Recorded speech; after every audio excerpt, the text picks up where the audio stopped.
नमस्कार दोस्तों, उम्मीद करता हूँ आप सभी स्वस्थ होंगे। आप सभी का स्वागत है मेरे YouTube channel physical educators India पे। ये देखो ये मैंने लिंक डाल रखे हैं, आप इस पे क्लिक करोगे तो डायरेक्ट आप सीधे यूट्यूब चैनल पे पहुँच जाओगे। इससे फिजिकल एजुकेशन अपने जो इंस्टाग्राम पेज है उस पे पहुँच जाओगे। तो ये बहुत ही मैंने आपके लिए बहुत आसान चीज़ें बना दी है। इन चीज़ों से आप मेरे साथ जुड़ सकते हो और आगे इस जर्नी में मेरे साथ आगे बढ़ सकते हो। अब अपने सीधा पहुँचते हैं अपनी जो आज की क्लास के अंदर अपने पढ़ने वाले हैं। बहुत ही अच्छा टॉपिक है, बहुत आनंद आएगा आपको इस टॉपिक को पढ़ने के लिए। शारीरिक शिक्षा एक कला और विज्ञान के रूप में ये कैसी होती है? शारीरिक शिक्षा एक विज्ञान के रूप में अपने इसको कैसे देख सकते हैं, इसके बारे में पढ़ेंगे।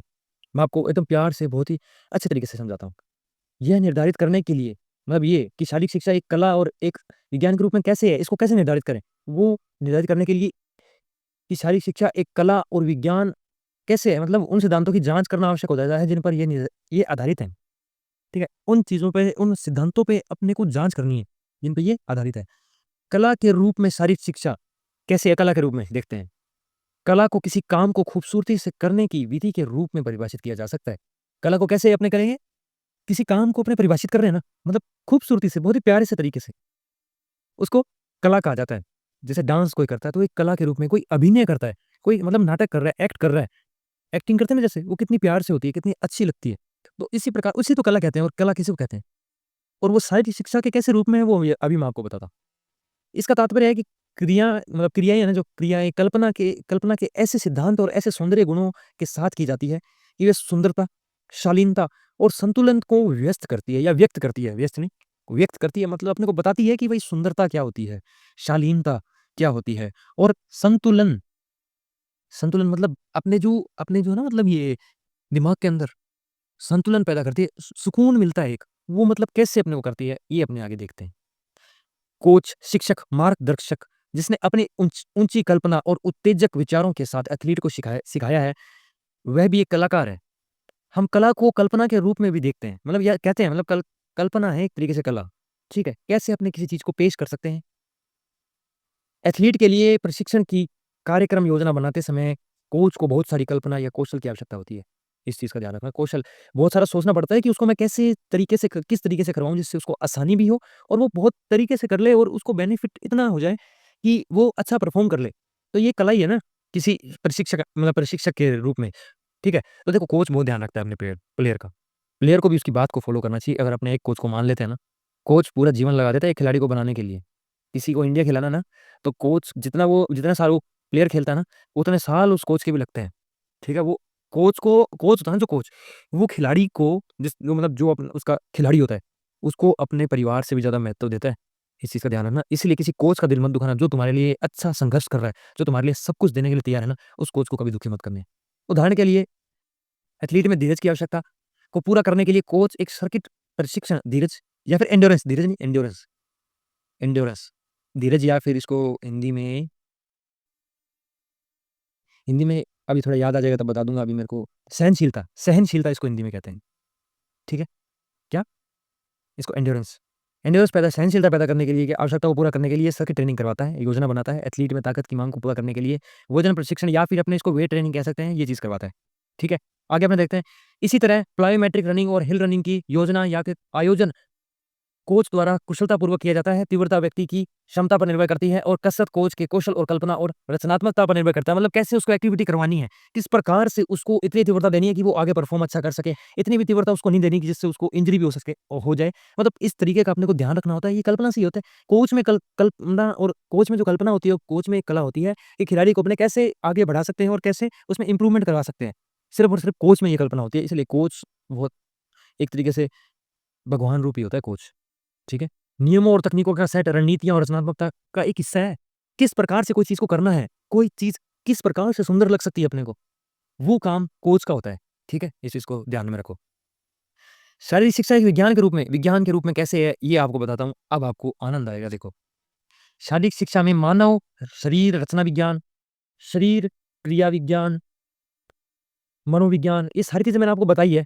इस चीज़ का ध्यान रखना, मनोविज्ञान व्यवहार का विज्ञान हो गया, क्रिया विज्ञान हो गया, जैसे कौन कैसे क्रिया करती है, अपने शरीर कैसे क्रिया करता है, अपने जो बॉडी पार्ट्स होते हैं वो कैसे क्रिया करता है। शरीर रचना विज्ञान, कोई जो अपने तंतु है या फिर अपना जो शरीर है वो कैसे बना है, किन-किन चीज़ों से बना है, ऐसा करके ये है। मानसिक स्वच्छता, मतलब मेंटली भी तो इंसान एकदम हाइजीन होना चाहिए ना, सफाई होनी चाहिए ना, मानसिक रूप से भी एकदम स्वस्थ होना चाहिए। उसके अंदर ऐसे विचार नहीं आने चाहिए जो उसको पीछे की ओर खींच रहे हैं। ठीक है? नरविज्ञान, नरविज्ञान होता है मतलब शरीर की जो बनावट होती है उसके बारे में जाना जाता है इसके अंदर। बायोमैकेनिक्स आदि की शिक्षा शामिल है, जो मनुष्य और उसकी गतिविधियों को समझने में बहुत योगदान देती है। सब चीज़ें आ गई इसके अंदर, बहुत योगदान देती है ये चीज़ समझने में। इसीलिए शरीर जो सारी शिक्षा इसको विज्ञान के रूप में भी जाना जाता है। ठीक है? विज्ञान, विज्ञान क्या होता है? वी प्लस ज्ञान, वी मतलब विशेष ज्ञान।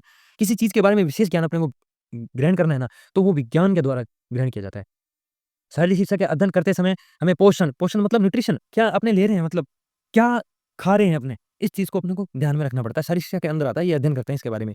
स्वस्थ रहने के लिए आवश्यक आहार, ऐसे खाद्य उत्पादों के बारे में पता चलता है जो स्वस्थ नहीं है, मतलब जो अपने स्वास्थ्य के लिए अच्छे नहीं है ना, उनके बारे में पता लगता है, और जो स्वास्थ्य के लिए लाभदायक है ना, उनके बारे में भी अपने को शारीरिक शिक्षा में पता लगता है। किसी व्यक्ति के स्वास्थ्य को जोखिम में डाल सकते हैं, मतलब देखो अगर अपने अच्छे भोजन नहीं करेंगे ना, अच्छा भोजन या फिर अपने मतलब जिसमें जो ज़्यादा टाइम तक रख गया, मतलब जो 1 दिन बाद अपने भोजन खा रहे हैं, 1 दिन बाद मतलब 24-25 घंटे तक आपने खुला रख दिया भोजन, तो उसपे क्या मतलब वो जो फूड होता है ना, कंटामिनेटेड हो जाता है, मतलब उसपे कुछ ना कुछ ऐसे ये मतलब दूषित हो जाता है एक तरीके से, और वो नई-नई बीमारियों का कारण बनता है। इस प्रकार से अपने को ऐसी चीज़ें खानी है जो अपने स्वास्थ्य के लिए अच्छी हो और साफ-सुथरी अच्छी खानी है। जैसे उदाहरण के लिए संतृप्त वसा वाले उत्पाद हृदय रोग को जोखिम में डालते हैं। देखो संतृप्त वसा होती है और एक असंतृप्त होती है। Saturated fat and unsaturated fat. Saturated fat होता है ना, वो अपने को काफ़ी नुकसान पहुँचाते हैं, और जो हार्ट की डिज़ीज़ होती है उसके लिए सबसे ज़्यादा मतलब नुकसानदायक होता है ना, मतलब जो अपने को नुकसान पहुँचाता है, हृदय को नुकसान पहुँचाता है ना, वो कौन-सा होता है? संतृप्त संतृप्त वसा या फिर सैचुरेटेड फैट। इस चीज़ का ध्यान रखना। हम विभिन्न शारीरिक प्रकारों के बारे में भी सीखते हैं, जैसे मेसोमॉर्फ, एंडोमॉर्फ, एक्टोमॉर्फ, ये चीज़ें होती हैं। ठीक है? मेसोमॉर्फ क्या होता है, एंडोमॉर्फ क्या होता है, एक्टोमॉर्फ होता है, इसके बारे में भी मैं आपको डिटेल में बताऊँगा, ठीक है? उनकी शेप कैसी होती है, मतलब चित्र की सहायता से भी बताऊँगा। ऐसे मैं चाहता नहीं, क्योंकि आप थोड़ा-सा मतलब भटक जाओगे टॉपिक से। हम इसका उपयोग खेल चयन में कैसे कर सकते हैं? जैसे कि हम जानते हैं कि मेसोमॉर्फ छोटे और संतृप्त और भारी होते हैं, ठीक है? और अच्छे भारोत्तोलन या मुक्केबाज आदि बन सकते हैं। देखो, जो छोटा होता है ना, उसमें क्या सीधी उसके नीचे होती है, तो बैलेंस अच्छा बना लेता है छोटा। ठीक है, वो गिरता नहीं है, गिरता है तो जल्दी से वापस खड़ा हो जाता है। लंबा होता है ना, उसकी सीजी ऊपर होती है और बैलेंस बहुत मुश्किल से बनता है लंबे वाले का। गिर गया तो उसको टाइम लगता है खड़ा होने में। तो ये चीज़ें हैं, साइंस है सारी। इस प्रकार से आपको देखो, आपको उदाहरण के साथ समझा रहा हूँ, ठीक है? ऐसे समझो चीज़ों को। हम शारीरिक शिक्षा गतिविधियों में भौतिकी का प्रयोग करते हैं। भौतिक नियम आ ही गए ना, जैसे देखो कोई एथलीट जब स्टार्ट लेता है तो कौन-सा न्यूटन का 3rd नियम लगता है, गति का 3rd नियम लगता है, जिसमें क्या क्रिया-प्रतिक्रिया का नियम लगता है जब कोई भी एथलीट 100 मीटर में स्टार्ट लेता है, क्योंकि वो ब्लॉक को पीछे की तरफ धकेलता है और ब्लॉक उसको आगे की तरफ धकेलता है। इस प्रकार से ये काम करता है। एथलीट के प्रदर्शन को निर्धारित करने में बायोमैकेनिक्स बहुत ज़रूरी है। बायोमैकेनिक्स आपको बताया ही था। शरीर की कैसे मूवमेंट हो रही है, क्या होती है, कैसे अपने आसानी से कर सकते हैं, इसके बारे में बायोमैकेनिक्स में बताया जाता है, और ये अपने लिए बहुत ज़रूरी है। एक बहुत बड़ी भूमिका निभाता है, जिसे शारीरिक शिक्षा के पाठ्यक्रम में शामिल किया गया है। ठीक है, बायोमैकेनिक्स को अपने को पढ़ाते ही हैं। ठीक है? ईज़िली बहुत बीपीएड में और एमपीएड में दोनों में पढ़ाया जाता है ये। स्वास्थ्य और स्वस्थता विज्ञान का एक और तत्व है जो फिर से शारीरिक शिक्षा के पाठ्यक्रम में परिलक्षित होता है। हम संक्रामक और गैर संक्रामक रोगों, उनकी रोकथाम और स्वस्थ शरीर को बनाए रखने में सीखते हैं, मतलब कैसे बनाए रखें। हर चीज़ के बारे में अपने ज्ञान प्राप्त करते हैं, गैर संक्रामक, कम्युनिकेबल और नॉन कम्युनिकेबल, ये अपने हेल्थ के चैप्टर में पढ़ेंगे, बहुत अच्छी तरह समझाऊँगा मैं, हर चीज़, रियली। ठीक है? आगे अपने देखते हैं ये बहुत अच्छा है, ठीक है? आपको समझ आ गया होगा, स्वास्थ्य के बारे में बात होती है सारी की सारी, इसका ज्ञान अपने को शारीरिक शिक्षा में मतलब बताया जाता है। विज्ञान तत्वों की आवश्यकता वाले मतलब विज्ञान तत्वों की आवश्यकता वाले विभिन्न शारीरिक गतिविधियों और कार्यक्रमों में उदाहरण के लिए जैसे 100 मीटर दौड़ के लिए एक एथलीट को प्रशिक्षित करते समय कोच उसको लिंग, ठीक है, मतलब मेल है या फीमेल है, शरीर के प्रकार एंडोमॉर्फ है, मेसोमॉर्फ है, या फिर एंडोमॉर्फ, मेसोमॉर्फ या एक्टोमॉर्फ कैसा है, या शरीर क्रिया विज्ञान उसकी कैसे, मतलब शरीर कैसे कार्य करता है, उसके पोषण, बायोमैकेनिक्स आदि उपकरण, अनुकूलता मतलब कैसे वो किस वातावरण में कैसे ढलता है, ठीक है? कौन से एक्सरसाइज़ में कैसे कर लेता है, इसके बारे में जानता है, ठीक है? मानसिक मनोविज्ञान की मानसिक स्थिति उसकी कैसी है, इसके बारे में जान के अगर इंसान या फिर कोई खिलाड़ी है, अगर वो परेशान है मानसिक रूप से, तो उसको 2 दिन का रेस्ट दे दिया जाता है, ठीक है? उसको ट्रेनिंग नहीं कराई जाती। ये अपने किस में आता है? ये अपने स्पोर्ट्स ट्रेनिंग के अंदर आती है ये चीज़ें, ठीक है? ये बहुत ध्यान रखना पड़ता है। अब जब आपको जब ये मौका मिल गया ना पढ़ने का, तो एकदम अच्छी तरह पढ़ो कि आप किसी को ट्रेन करो, किसी को समझाओ ना, तो वो इंसान भी आपको याद रखे कि किसी इंसान ने मुझे गाइडेंस दी थी, एक ऐसे इंसान बनो। ठीक है? और ऐसे पहले व्यक्ति तो खुद बनो, खुद इतने काबिल बनो कि किसी को अपने गाइड कर पाएँ। तो इसलिए ज्ञान हमेशा इंसान को होना चाहिए। ज्ञान जहाँ से भी मिला, आपको जहाँ से भी ज्ञान मिल रहा है ना, उसको बटोर लो। ठीक है? ये चीज़ को ध्यान रखो। यदि मतलब आदि पर क्या होता है, आदि पर विचार करते हुए एक प्रशिक्षण कार्यक्रम की योजना बनाता है। देखो ओलंपिक का भी अगर अपने देखते हैं ना, तो 4 सालों में 1 बार होता है ना, तो इसकी तैयारी भी 4 साल की जाती है। देखो एक पल के लिए अपने 4 साल ट्रेनिंग करते हैं, कई बार 8 साल का भी ये मतलब ये एक तरीके से ये एक पूरा का पूरा क्या, एक शेड्यूल बनाया जाता है, एक बहुत ही बढ़िया लेवल पे। पीरियडाइजेशन कहते हैं इसको, ये स्पोर्ट्स ट्रेनिंग में आएगा अपने। इसलिए हम कह सकते हैं कि शारीरिक शिक्षा अपने सिद्धांतों को कला, विज्ञान दोनों से प्राप्त करती है और इसे कला के रूप में मानना उचित होगा, क्योंकि यह सौंदर्यपरक, कल्पनाशील और रचनात्मक और इसे विज्ञान के रूप में मानना उचित होगा, क्योंकि यह व्यवस्थित और यथार्थवादी है। मतलब जो है रियल है, एकदम परफेक्ट है, सीधा, कोई ऐसे वैसे कोई बात नहीं है। जो है वो सामने है और अच्छी तरह समझाया जाता है इसके अंदर। एक-एक चीज़ को, मसल्स के बारे में पढ़ते हैं, मसल कैसे काम करते हैं, मसल भी देखो मतलब कौन से होते हैं, वॉलंटरी, इनवॉलंटरी, ठीक है? कार्डियक मसल मतलब जैसे जो अपने कंट्रोल में होते हैं, ठीक है? वो होते हैं वॉलंटरी। जो अपने कंट्रोल में नहीं होते, इनवॉलंटरी होते हैं। कार्डियक जो हृदय की पेशियाँ होती है, वो अपने ये कार्डियक मसल होती है। इस प्रकार से ये चीज़ें मतलब इसके अंदर हर चीज़ के बारे में बताया जाता है। फाइबर्स भी होते हैं, fast Twitch fibre, slow Twitch fibre, ये सब चीज़ें इनके बारे में बताई जाती है, जिससे अपने अच्छी तरह ज्ञान प्राप्त कर पाएँ, ठीक है? सौंदर्यपरक मतलब सौंदर्य के हिसाब से बताया जाता है, ठीक है? और कल्पनाशील, कल्पना कर सकें अपने, ऐसी चीज़ें रचनात्मकता के आधार पर बताई जाती है। अब अपने देखते हैं शारीरिक शिक्षा के अंदर अखाड़ों का क्या योगदान रहा, ठीक है? शारीरिक शिक्षा में अखाड़ों, पारंपरिक कुश्ती मैदान और व्यायामशालाओं के योगदान पर प्रकाश डालें। ये अब अखाड़ों का क्या योगदान रहा है, उसके बारे में अपने पढ़ते हैं जल्दी से। आज़ादी के बाद जहाँ विभिन्न शिक्षित व्यक्तियों, राजनेताओं और शिक्षा के से जुड़े लोगों ने शिक्षा के विकास के प्रयास किए, वहीं शारीरिक शिक्षा के विकास के लिए प्रयास नहीं किए गए। ठीक है, नहीं किए गए, सीधी-सीधी बात है।